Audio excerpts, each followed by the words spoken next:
Joining me now, as he does every week, is the author of international bestsellers, including The Strange Death of Europe, The War on the West, and The Madness of Crowds, the great Douglas Murray. Douglas, we'll get to the massive news from the US today. Whistleblower revelations that the Justice Department tried to limit the investigation into the Biden family, including the president. But first to the UK, where a 13-year-old girl was called despicable by her teacher at a Church of England school because she didn't believe people could identify as cats. And Douglas, the teacher even said the student should find a new school and reported the poor kid to school administrators. Let's have a listen to the audio. But it's not an opinion that we're expressing this school. It is. No, it's not. And if you don't like it, you need to go to a different school. So I'm reporting you to Miss Willis. You need to have a proper educational conversation about equality, diversity and inclusion. Because I'm not having that expressed in my lesson. Now, you had an exchange with a former Home Secretary, Rita Patel, about this story.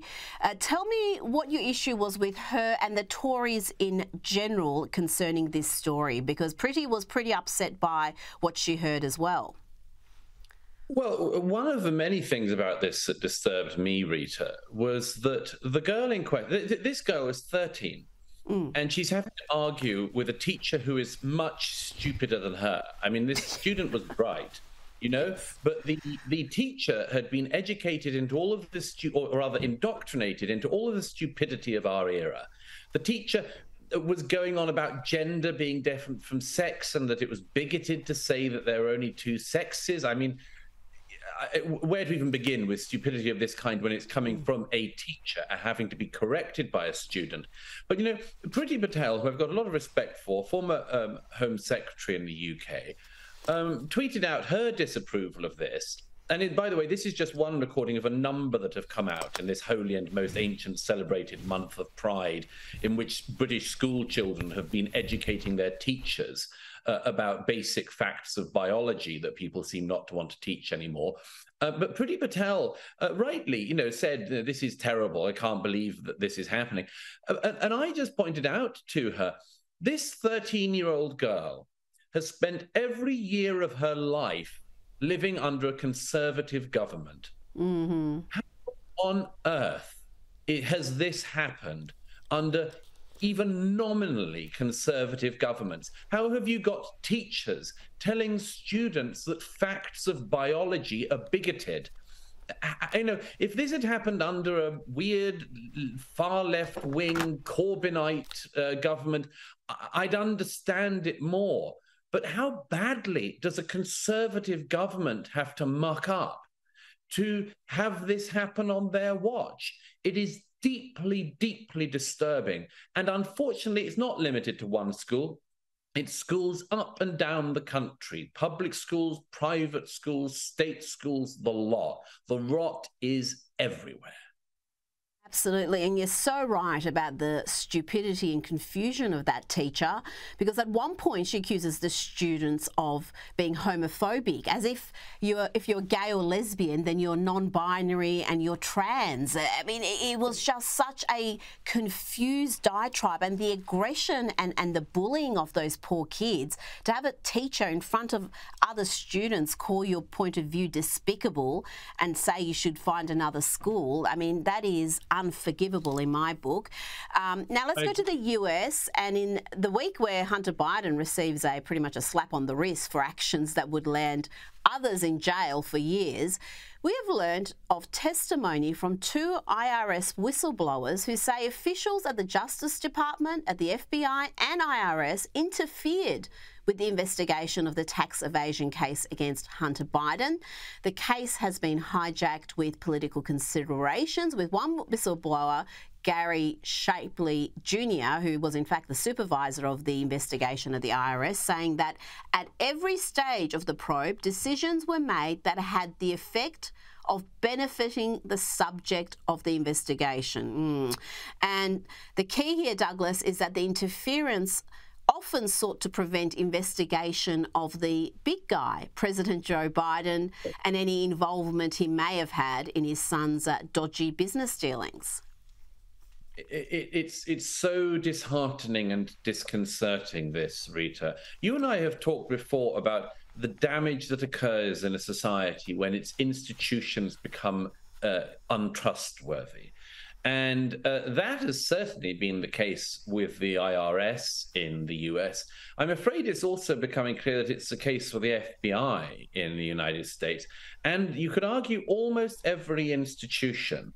You know, for years, politicians have said that to the electorate, you know, send me to Washington and I'll drain the swamp.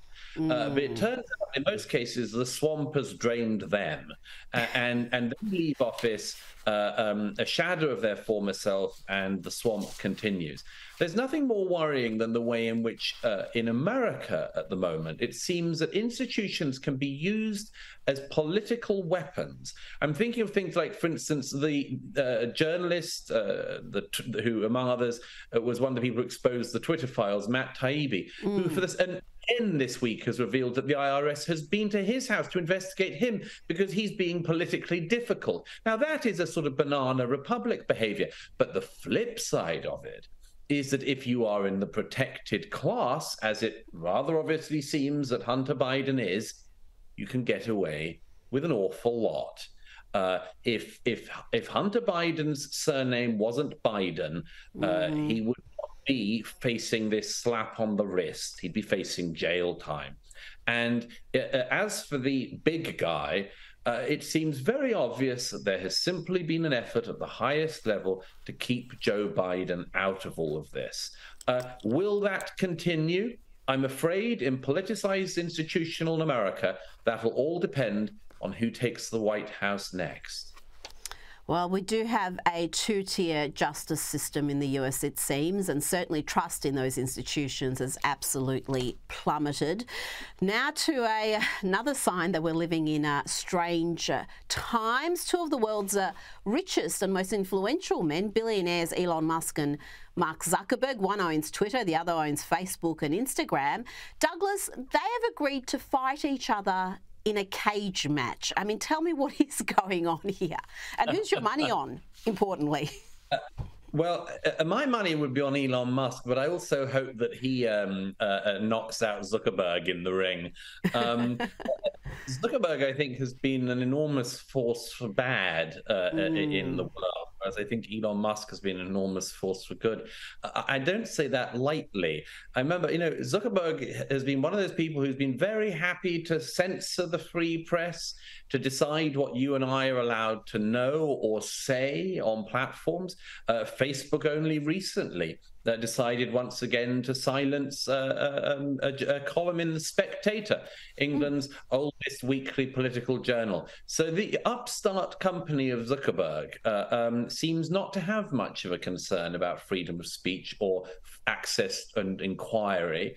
Elon Musk, of course, has made his name, particularly in recent years, by saying he does think these things are important. So I hope that Elon Musk has got open source information that can show him how to cage fight. And I hope that Mark Zuckerberg's got an awfully limited access to any such information. And I hope it plays out in the ring. It might be the most watched clash ever. Oh, yeah. I mean, forget about Ali and Tyson and all the great fighters. This might break records. Now, something that you've written about this week, which I thought was fascinating, you call it the diversity racket. And you know that diversity was said to be one of the defining virtues of Britain, well, indeed, all of the West. But you've called it a trap. Explain why. Well, it's an important question to begin with, to say we're always told about diversity and what an incredible advantage it is. And as I always say, there are some advantages, but the advantages run out fairly fast. Because at some point you, among other things, lose trust in your society, societal levels of trust break down, you lose common points of reference and much more. But the diversity cult that has held sway in all of our countries in recent decades, particularly, I have to say, in Australia, goes along with the presumption that the more diversity you have, the more tolerance you'll have. Now, I've pointed out for many years, this doesn't work on its own terms, never mind any others, because the people forced into the diversity tent often get along even worse than a couple of cage fighters with each other. And we've seen a very interesting case in the UK in the last week when a Muslim mayor of a town in the north of England went to the ridiculous raising of the Pride flag event, and then had to apologize to his Muslim electorate for doing so, and then was promptly fired from the Conservative Party, of which he's a member, for doing so, and had to then resign as mayor, and then had to apologize to the LGBTQIA plus whatever community. So this guy got buffeted from both sides of the diversity tent on this particular occasion. He got buffeted from the Muslims, buffeted by the rainbow people. And I said, this is absolutely typical, of course, because, I mean, this man says, you know, it's against my religion. And, well, yeah, I mean, the mayor's first name is Mohammed. The man he's named after wasn't famously in favor of gay rights. We don't know quite where the Prophet Muhammad, as he called himself, stood on the question of non-binary people, Rita, and I do think we have to keep that in mind. But Muhammad was a pretty binary kind of guy, and we don't know which flag exactly Muhammad used to ride into battle with to slay the infidel, but it's almost certain, most scholars are agreed, that it wasn't a rainbow flag of any kind, let alone the one with extra bits for T's and triangles included. So no wonder this thing has broken down a bit. It's broken down for this poor guy, but it's breaking down across all the countries that have made the fetish of diversity. In Canada in recent days, it's been Muslim parents have been protesting outside schools saying, we want to take our children out of the gender nonsense lessons. In Los Angeles, parents at an Armenian school who wanted to remove their children from LGBTQIA plus lessons were getting beaten up by queer activists who, by the way, then had a schism because some of them thought that they should attack the Armenians and others thought it could look racist. So that's what it looks inside the incredibly confused mind of the Purple Hair Brigade. But yes, this is one of the consequences of diversity. Not everybody in the diverse tent gets along. And isn't it amazing, Rita, that in none of our countries did anyone in government seem to realize that might be the case? We tried to warn them. I remember writing about this, I don't know, almost 10 years ago, about the regressive left and these different elements that were eventually going to come to a clash because their values are so different. The only thing they really share in common is a hatred of conservatives, but apart from that, they share nothing else in their value set. And we're seeing the clashes as you've just described now. Douglas Murray, always a pleasure. Thank you so much for joining me. A great pleasure as always. Thank you.